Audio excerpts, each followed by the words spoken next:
survey published in the Fairfax Press on racism earlier in the week.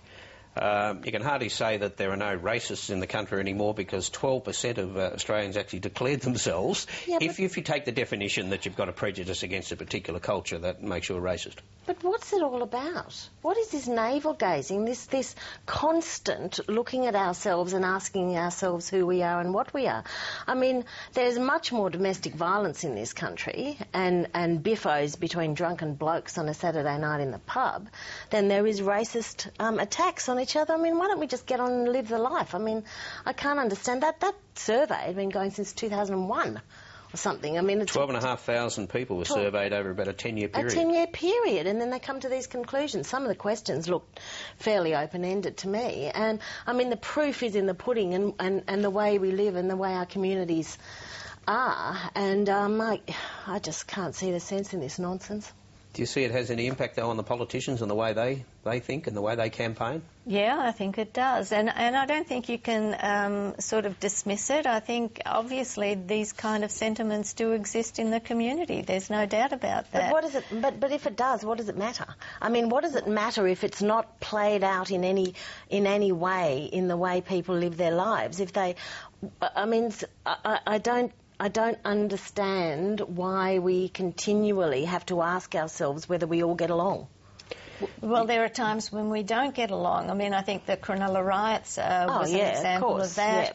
Yeah. You know, you do often get attacks on Muslims and the way Muslims are either integrating or not integrating into Australian society. So, you know, these things kind of bubble away and every now and again they surface.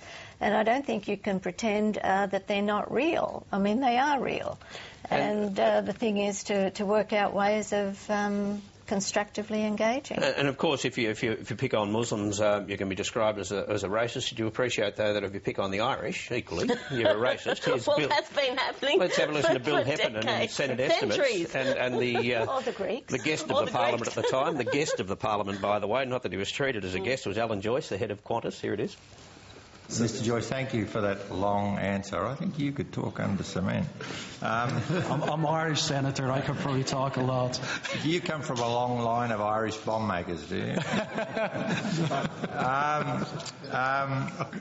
Probably just as well he didn't say that to somebody of Middle Eastern extraction, I guess. Malcolm Turnbull confronted the issue, whether he was talking directly to his colleagues or to the country as a whole. We can talk about that, but here he is on Lateline. There was a time, you know, a couple of generations ago, when Australians saw themselves as being British. And so if you came to Australia from another country, you were meant to sort of go into the melting pot and come out of it British. But we recognise now that our Australianness is part of that diversity. We share in the Chinese New Year, you know, the Lunar New Year festival. We share in the Greek and Italian festivals. It is part of our way of life. Remember him, Malcolm Turnbull? Wasn't he leader at some stage? Wouldn't he like to be leader again at some stage? Was he talking to his colleagues colleagues there? there? It's all about. Was he talking to Cory Bernardi and others? I think he was definitely talking to them and talking to Tony Abbott. Last week when all this stuff came out about Scott Morrison, there were, you know, fingers pointing in every direction, but most of them were being pointed at Malcolm, which he denies. But there is a lot of suspicion about Malcolm and what he's doing, and definitely behind the scenes he's working extremely hard on his colleagues. He's like a duck, you know, all calm on the surface, but... Julia Gillard took the same approach. Here she is in the Parliament.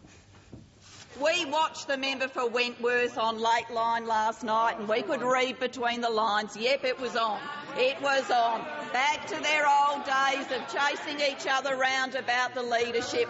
The member for Wentworth trying to distinguish himself as a man who believes in the future, who believes in positive propositions like a multicultural and tolerant Australia, and he wanted to leave the leader of the opposition like a dying man clutching onto his One Nation email. That's what is happening in the opposition today.